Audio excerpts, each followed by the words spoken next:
Greetings, mind crafters, and welcome to another Mindcraft discussion on this beautiful day.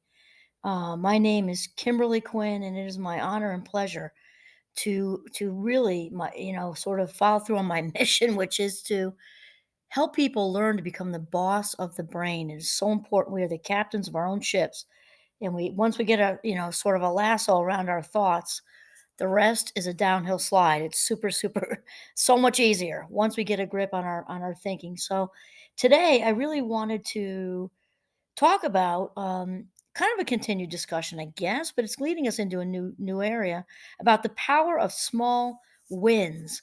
And as some of you know, I've been sort of immersed in Greg McCowan's book on essentialism, the disciplined pursuit of less. He has another one called effortless or effortlessness, something like that. Anyway, this is about essentialism, and I was just reading about towards the back third of the book. Gosh, it just made me think of so many things. The power of small wins, and he starts with a quote by Doug Fireball, which is says Doug says every day do something that will inch you closer to a better tomorrow. Every day, do something that will inch you closer to a better tomorrow. I tell you, I've been living this for a long time. And today, I was out in the woods with little Giovanni. We were having a talk about it, also on a YouTube, sort of with a similar conversation, and it had me thinking about when way back when, like in the early 2000s, when I started writing my first book. I've written 3, and somebody said it to me before I wrote my first book. I don't even remember who. I can't even guess at who. But it was fantastic advice about just, don't wait and, to have a whole Saturday or even a whole weekend to just think you're going to knock out 5 chapters all at once. If that does happen, great, but you don't want to count on it and you don't want to wait for it. And wow, is that such good advice. She or he or they, I remember who said it, said just, if you write down, if you start with a title, you get a paragraph. You're in the car, you have a little recorder thing. You can just say, "Oh, I just had this idea." Don't worry about the grammar. Just, the bullets in the bowl. Just speak into a recorder if you're driving or on the move, or if you have a little notebook in your pocket when you're in the house or something like that, at work, whatever, to just write down your thoughts. And because it's about all these small little moments of effort. These, I like to call them breadcrumbs. I got that from somewhere, but I don't remember where. Because really it's about the breadcrumbs, and this was fabulous advice because 3 books later, that is how they got done.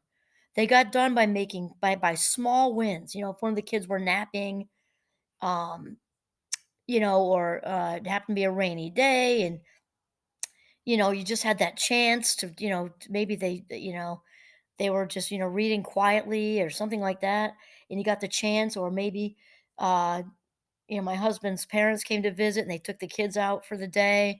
That's a chance. And you just kind of grab it where you can, or early morning before the house is up. That's usually how I get things done, honestly. But these small wins, these breadcrumbs, are really the ticket to the large scale successes, not these grabbing for the stars, wait to do and I'm just using the writing example because that's easy for me. It can be whatever. You're trying to do a startup business as an entrepreneur. Making that first phone call counts. That's really what we're talking about. Getting a scratchy outline that's, with just kind of thrown up on the paper. Just fill in the blank with whatever it is.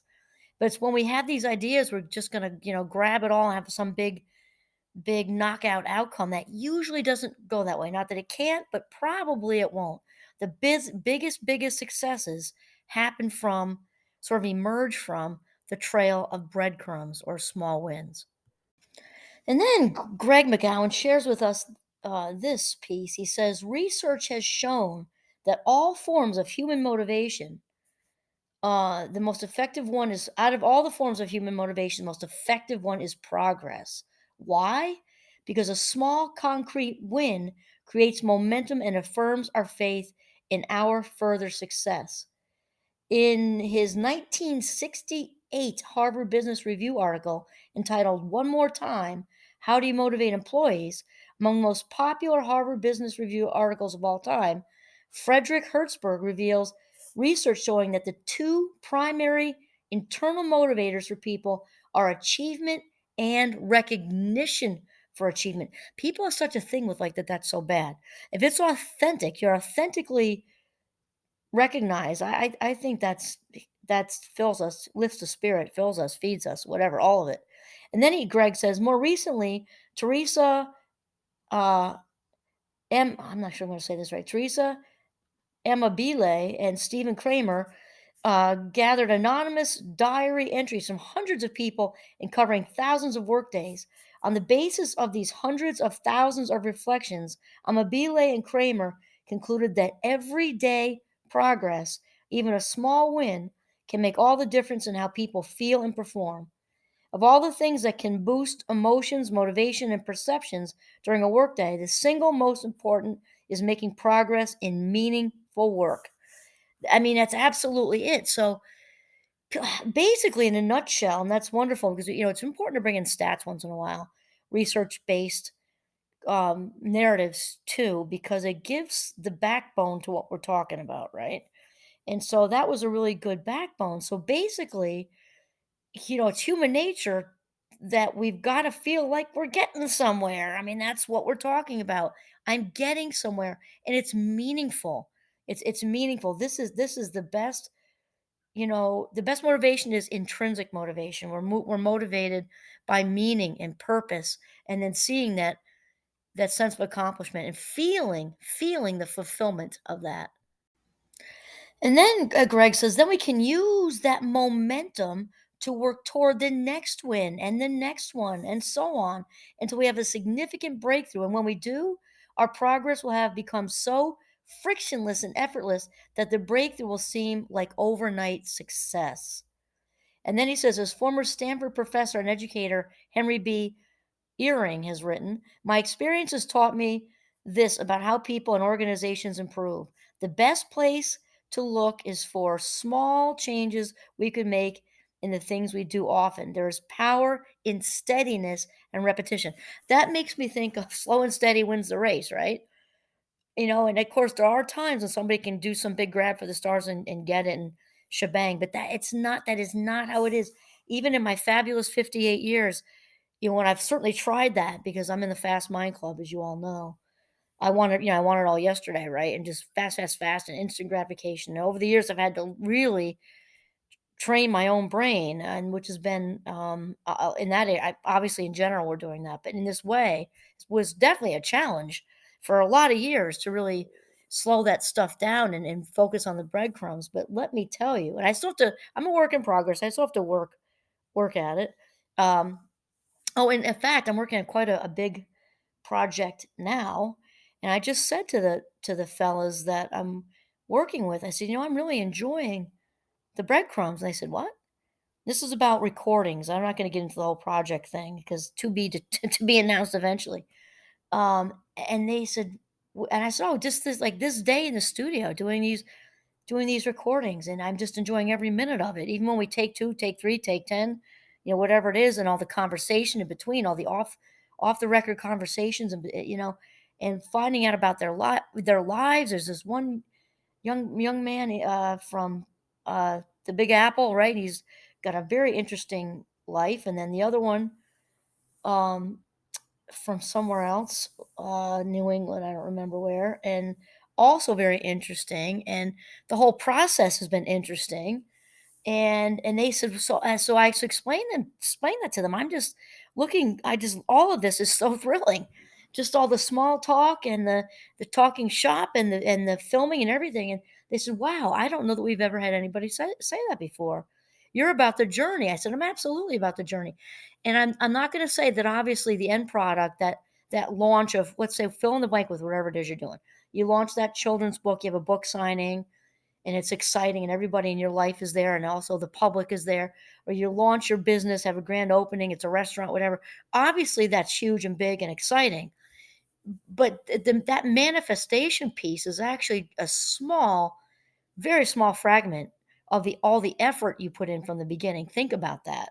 So you don't want to, at least for me, I don't want to just hold out for that big showcase, night or day or hour or whatever it is. It's all the lead up. Kind of like when I did my I when I did both TED Talks, it was so enjoyable the whole way along, and part of that, no, it was not in the pandemic, it was right before. We did a lot of Zoom calls, everybody's all over the country, right? So, getting to know people in that way, and then the lead up rehearsal stuff, just so exciting. And so that's what we're talking about with essentialism. We've talked a lot about it, is honing in on that one thing, and then also not striving for the big ticket performance. It'll come, but to really focus on the small wins. The power is in the small wins. And then Greg talks about doing the minimal viable preparation. Again, so that's about bringing.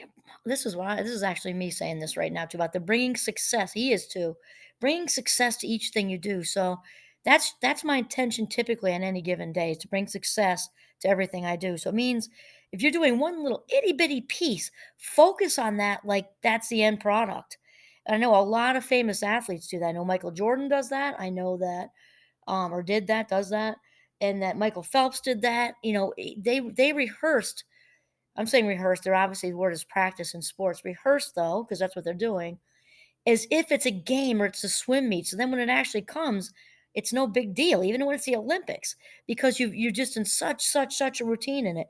We're gonna get to that probably in a later episode too. But for me, um, it's super important to really do a mental rehearsal for that when I wake up and then before I go to sleep, to really, even just when you're lying there dozing off, picture whatever it is already happening, whether it's your startup or it's your this or your that. And then here's the last thing, is to visually reward the progress. So, and Greg talks about sticker charts, and I remember when when I was therapizing way back in the a long time ago now, in the 90s, and I worked mostly with kids and teenagers, so young children and then a little bit older children. And not so much for the teenagers. We did had a different reward system for them though. Like the 8, like the 7, 8, 9, 10s, 11s, maybe even 12s, did super well with sticker charts. Kind of, I was doing behavioral stuff, so it was a little different, but not a little different context, I guess. Whereas if you did like a household chores sticker chart with an 8-year-old, and they earned, tokens that they could trade in for screen time, or you know, uh, I don't know, ice cream on the weekend, or to have a friend over, sleep over, something, I don't know. But whenever they would make their bed, do all the boxes, right? Check the boxes. They make their bed in the morning, they took the garbage out, they set the table, whatever their jobs are, sticker chart, and then all those tokens or stickers add up to said reward at the end. Well, the grown-up version of this is to tell yourself really good things. Maybe take yourself out for a really good lunch. And I'll tell you, I just did that this week because it was my first last week, 2 weeks ago. Anyway, recently, it was my first big scheduled production with recording session with this group I'm working with, and they were wonderful. I wouldn't say I was nervous. Of course, I was a little bit nervous, but I would say more excited. And to the body, it doesn't know the difference.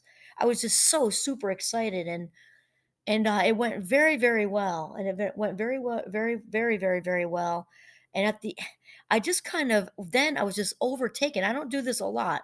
Not that I'm above burgers. I love burgers actually, but we watch that stuff because it's a once in a while thing. And so I'm like, you know what? Today's the day. Today is the day to head for the king, the Burger King, right? And I just treated myself, and I had a big ass unsweetened iced tea, and I enjoyed every single bit of it. And then I just was in the Jeep singing to the Rolling Stones and my favorite band, and just totally celebrated that win. And it actually wasn't perfect. We're not talking about perfect. There's no such thing. You're better off dropping the F bomb than using the word, right? But it went really well. So if it wasn't an A, it might have been an A minus. At the least, it was a B plus. It was a really good first, and I celebrated it because I was just so authentically joyful for the opportunity, and for how well it went, and to work with such wonderful people. They're really personality plus, and it felt meant to be, it felt great, and very much worth celebrating.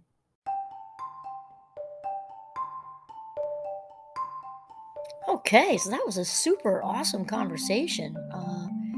And sometimes, often, I would say more often than not, actually. Sometimes things just come into my head, I suppose. Actually, a lot of a lot of times things just come into my head, but oftentimes it's things that I'm working on myself. And this, I've actually been doing this for a long time. Is kind of a good reminder, and especially with the project I just shared with you, because it was a good reminder for me because I haven't done something in this scale, I don't think, since the TED Talks, which were a few years ago.